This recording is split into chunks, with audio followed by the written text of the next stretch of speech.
Prezados professores, prezadas professoras, gestores, equipe pedagógica, nós vamos refletir sobre a questão da gestão da sala de aula, que é uma temática bastante quente, bastante desafiadora. O momento que nós vamos fazer essa reflexão é um momento privilegiado, porque é um momento de início de ano. Existem alguns estudos mostrando que o sucesso ou fracasso da relação professor-aluno pode estar sendo jogado nas primeiras aulas. Alguns autores são mais radicais, dizem até que na primeira aula. Portanto, se nós temos que pensar muito bem, planejar muito bem todas as aulas, especialmente as primeiras, justamente em função de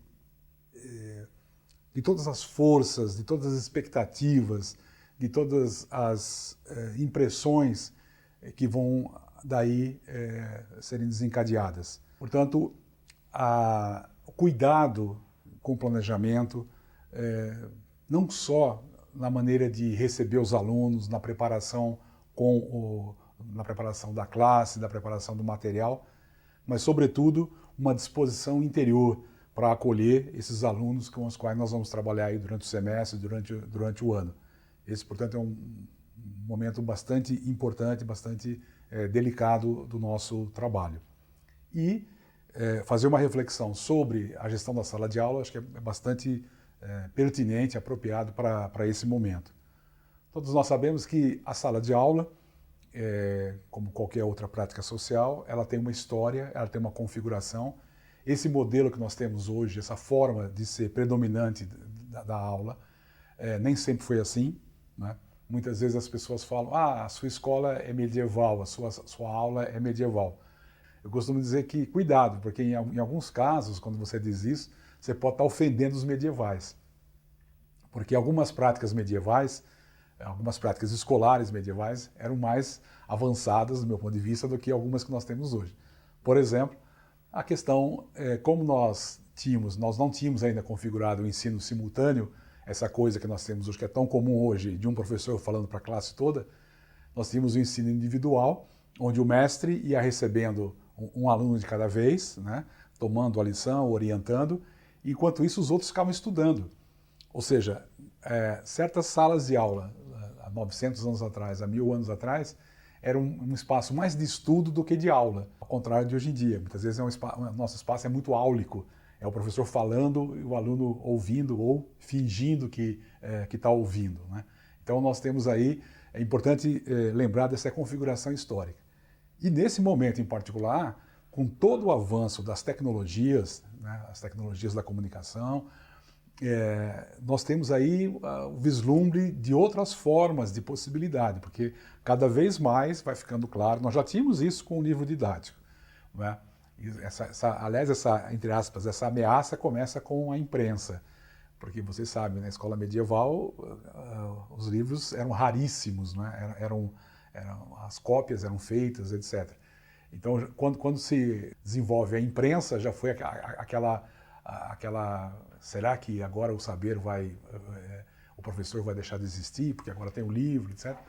Os nossos livros didáticos bastante sofisticados, e agora nós temos toda essa questão aí do tablet, né? E presente nas escolas, com os professores, daqui a pouquinho já com os alunos também. E é muito interessante a gente perceber que, na verdade, o tablet é uma tabuinha, né? Ou melhor, se parece muito àquela tabuinha medieval. O papel era muito caro na Idade Média, então os alunos eles não tinham onde tomar nota, eles tinham aquelas tabuinhas de ardósia, por exemplo, eles escreviam lá com giz, com alguma coisa, e depois apagavam. Então o formato físico é muito interessante, nós estamos na mais alta tecnologia, que acaba nos lembrando também uma prática medieval.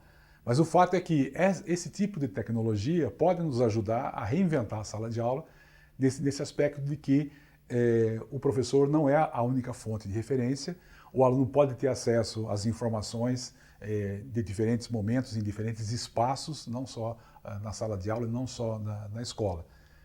Nós vamos ver que isso não dispensa de forma alguma o professor. Nunca como hoje é importante o trabalho do professor, inclusive até mesmo no aspecto mais específico da construção do conhecimento. No entanto, novas possibilidades estão se vislumbrando aí, e tudo isso nos coloca a pensar, né? E uma vez que a médio e longo prazo, ou melhor, a médio prazo, isso já vai estar se colocando aí. Quando nós pensamos, então, na gestão da sala de aula, nós temos 3 grandes eixos estruturantes da sala de aula. A gestão da sala de aula, pensar na gestão da sala de aula com rigor, com critério, é pensar nessas 3 referências. A ordem não importa, porque todas elas são profundamente relacionadas. Mas podemos começar pelo relacionamento interpessoal. Pensar a gestão da sala de aula é pensar as relações entre as pessoas no interior da sala de aula. Essa é uma dimensão estruturante do trabalho do professor da sala de aula. A outra dimensão é a organização da coletividade de sala de aula, o que nós normalmente falamos da disciplina. O terceiro grande eixo, então, é a questão do trabalho com conhecimento. E esse talvez seja um dos eixos, uma das facetas mais explícitas, mais tradicionais da escola, na medida que as pessoas vão na escola para aprender coisas, saberes, se apropriar dos saberes. Só que tem uma questão, né? Se nós não temos um clima de trabalho em sala de aula, se nós não temos a organização da coletividade, se nós não temos disciplina, todos nós sabemos que o processo de conhecimento fica profundamente comprometido. Por outro lado, em certos momentos, para que a gente possa resolver as questões da disciplina ou questões mais específicas de aprendizagem, nós não vamos conseguir resolver isso se nós não formos capazes de estabelecer uma relação de maior proximidade, de maior intimidade, aquela situação de olho no olho em relação aos alunos. Aí entra, então, a questão da relação interpessoal. É muito importante que o professor desenvolva também essa competência desse relacionamento mais cuidadoso, mais próximo, quando necessário. Quero deixar muito claro isso, porque às vezes as pessoas têm aquela ideia assim, o professor tem que conhecer profundamente todos os alunos. Primeiro, eu não sei se isso é possível, em função do número de alunos que nós temos, da carga horária, etc. Segundo, eu não sei se isso é bom. Eu não sei se eu teria competência para lidar com toda a carga emocional, toda a carga situacional que iria emergir do conhecimento da realidade mais profunda de cada um dos alunos. Nós intuímos e sabemos, por alguns casos, temos dramas profundos de alunos já pequenininhos, já vivendo esses dramas no seu contexto familiar, no seu contexto social. O que nós propomos, o que nós achamos fundamental, é que o professor tenha essa competência quando isso se mostrar necessário. De um modo geral, o professor deve ter um conhecimento da turma, né, quem são, onde moram, onde frequentam, o que gostam, o que não gostam, enfim, essa visão geral dos alunos, sendo que aquela prática, por exemplo, que muitas vezes se faz até na semana de planejamento, de conhecer um pouco mais a realidade dos alunos, onde eles moram, se fazer visita à casa dos alunos, é uma prática bastante interessante nesse aspecto, porque às vezes só de conhecer onde o aluno mora, você já pode ter um outro olhar em relação a ele. Mas enfim, em relação ao conjunto dos alunos, é esse conhecimento mais amplo, mais genérico. Agora, quando o aluno eventualmente apresentar uma dificuldade na aprendizagem ou na disciplina, aí sim essa aproximação mais cuidadosa, esse clima de intimidade, esse clima de atenção especial e de buscar então conhecer o que pode estar implicando para que esse aluno esteja apresentando nesse momento uma dificuldade na disciplina ou na aprendizagem.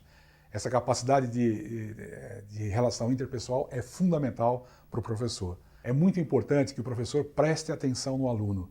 A gente muitas vezes pede que o aluno preste atenção na gente, mas até que ponto a gente está prestando atenção no aluno também?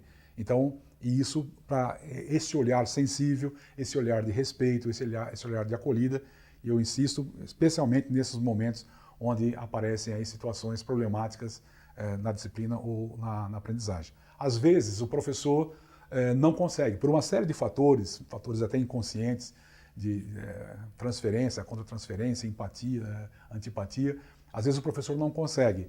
Aí é muito importante que a gente busque na escola alguém que consiga estabelecer um vínculo mais significativo com aquele aluno. É muito triste quando a gente vê um aluno na escola se tornando um ser estranho. A mesma coisa na família. Mas o aluno não pode ser um ser estranho para nós.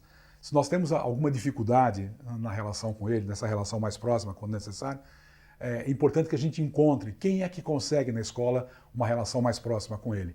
De repente é o professor de educação física, pelo tipo de atividade, o professor de educação artística, né? A merendeira, que tem uma proximidade. Uma escola que eu trabalhei era o rapaz do Xerox, porque o Xerox ficava bem no pátio. Né? Aí nós fizemos um código de ética com ele, e o que ele podia, o que ele não podia falar, e nós conseguimos nos aproximar do aluno através dele, porque a gente via que o aluno conversava muito com ele, e nós não tínhamos conseguido essa aproximação. Mas é muito importante isso, que a gente desenvolva, pessoal e coletivamente, essa capacidade da relação interpessoal. Antes de mais nada, são pessoas que estão ali. Né? O professor Antônio Nova sempre nos lembra isso. Grande parte da pessoa é o professor, os professores nos marcam muito, e grande parte do professor é a pessoa. A nossa pessoa entra muito no nosso trabalho.